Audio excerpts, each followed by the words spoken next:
Hello everyone, welcome back to the channel. I am CS the Viking Gamer, and today we're going to be building some dungeon tiles to go with our dungeon walls that we built last week. Today's video is going to be interesting because I'm imposing a self-limit of less than $10 for the entire build. So I can't spend more than that. Let's see how I do.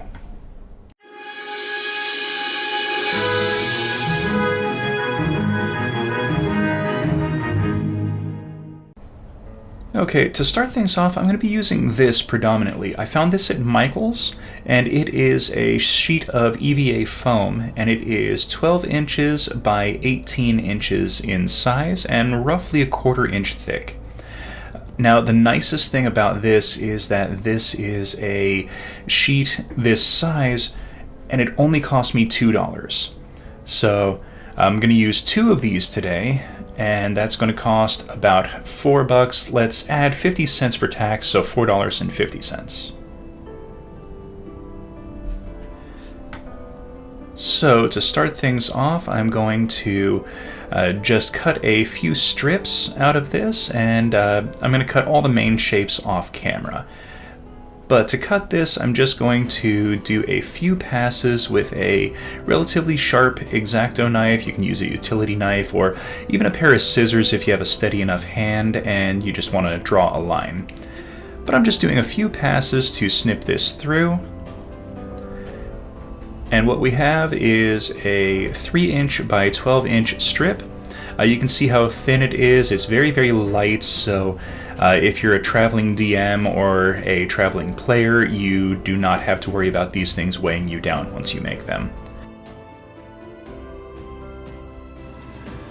Alright, so after cutting up 2 of the foam sheets, I've got this. So I've got 20 of these. These are 3-inch by 3-inch.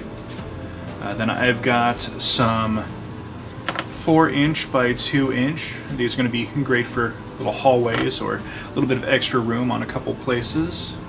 Then I made 6 of these. These are 6 inches by 2 inches for some slightly longer hallways.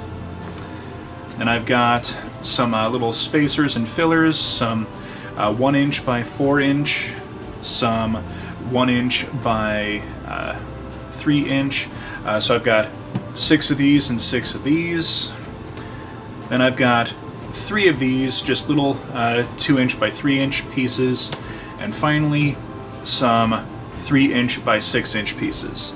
So that is all the ones that I've cut so far. I'm not planning on cutting any more. I might add some extras as I need them later on, but all of this cost me just over $4 with tax at $1.99 a sheet. So really good price for a whole lot of this. So now all that's left is to start adding in our grid. So we're gonna get started on that. Now, in order to keep the tiles at the same grid size as the walls, we're going to do just a simple 1-inch by 1-inch grid.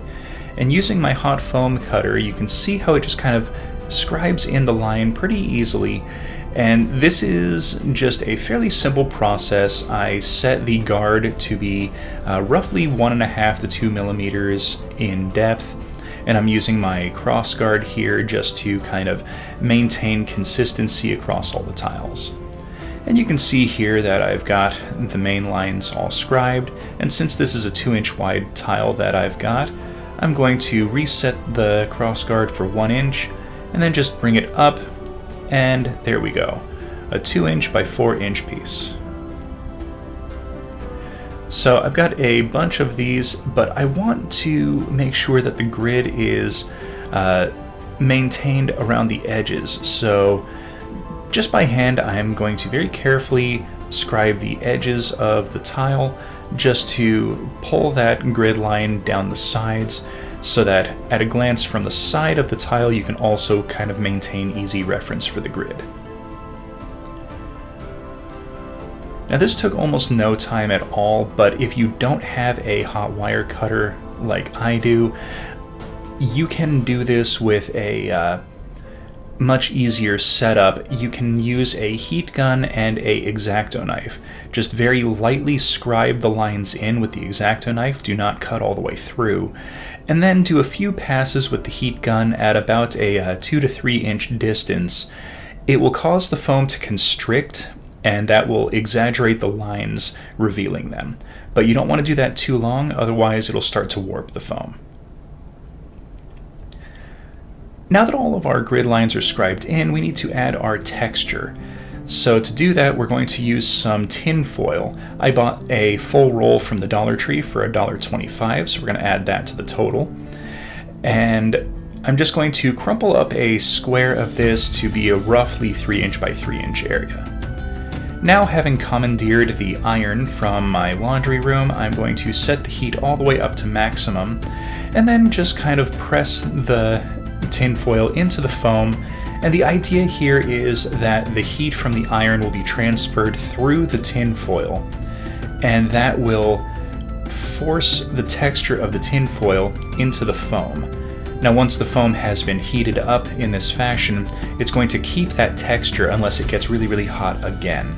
So we can use the tin foil to kind of texture all of our pieces. And as you can see, it doesn't really take all that long. I'm doing maybe 10 to 15 seconds per tile. You can do it as long or as short as you like. This one I did some pretty short passes just to kind of show you the difference. Now, one side of the foil does kind of flatten out pretty quickly, but the other side still keeps all of the crinkles. And if you end up with too flat a piece of foil, you can always pull out another sheet and crumple it up and start again.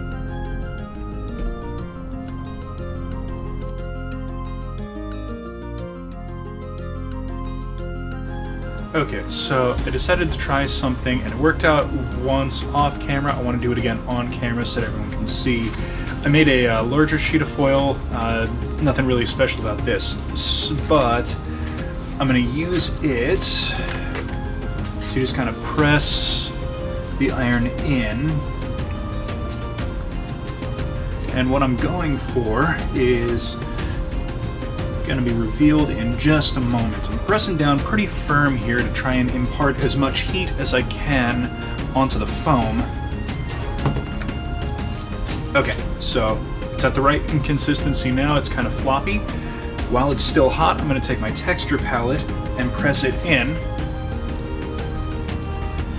Now when I pull it away, look at that extra texture. That is really nice. So here's one of the ones with just the foil, and here's one of the ones with this. Now, I'm not going to do this to every single one because I think I want a little bit of variance, but having some of them like this is going to make a little bit of extra variance to the whole set, and it did not take hardly any time to do. So that's a really, really cool thing that I just kind of... I saw this on my desk and I was like, you know what, I wonder if this would work, and turns out it did. Now that everything is textured up, let's get painting. I started by giving all the tiles a base coating in some Mars Black, just to kind of create a uniform coloration on the surface, and this will give a nice dark recess section for a whole lot of the texture as well as the grid line. Next, I grabbed some Artist Loft Gray, and I just do a rough overbrushing over all of the top surface. Now you can see on this one that it still maintains a lot of the deeper sections from the texture palette, and it looks pretty nice.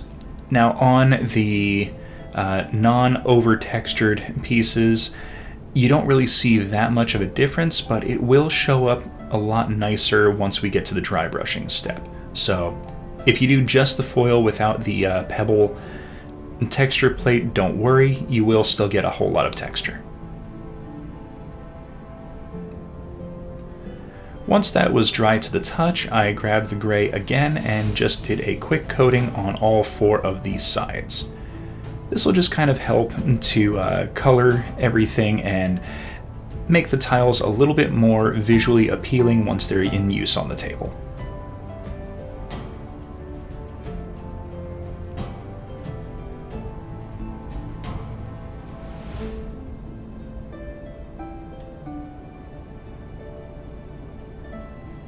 After letting that dry, we're going to grab some neutral gray and do a rough dry brushing over the surface.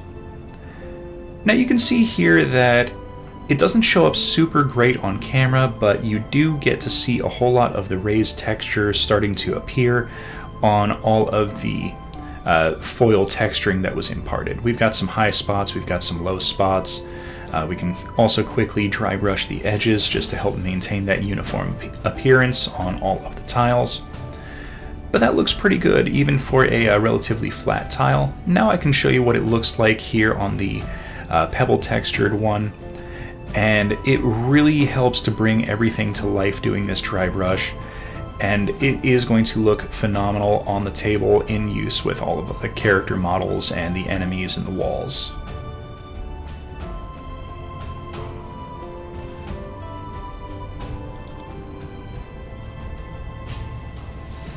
Alright, and that is it for the painting. Just like that, all of our dungeon tiles are finished. So this is all of the finished pieces all painted up and just kind of stacked here. Our total cost was about $5.75, rounding up as much as I could to account for taxes. This was very quick to put together, all things considered, and if you need dungeon tiles in a hurry, this is a great way to achieve that. Alright, so that was pretty fun to put together. I did not expect it to end up being that cheap. Michaels sells those sheets. They have them readily available all the time in a couple of different colors. I bought the larger ones. They also have them in a half size of that for $1. So you could easily scale this up, make as many tiles as you want of as many different varieties as you want. The limit is really just how much you're willing to build and then have stored on hand. I'm going to need to think of a way to store all that, and I think that might end up being another video. Yeah, so thank you everyone for watching. Please hit that like button, subscribe for future content, comment down in the comments section, and we will see everyone next time.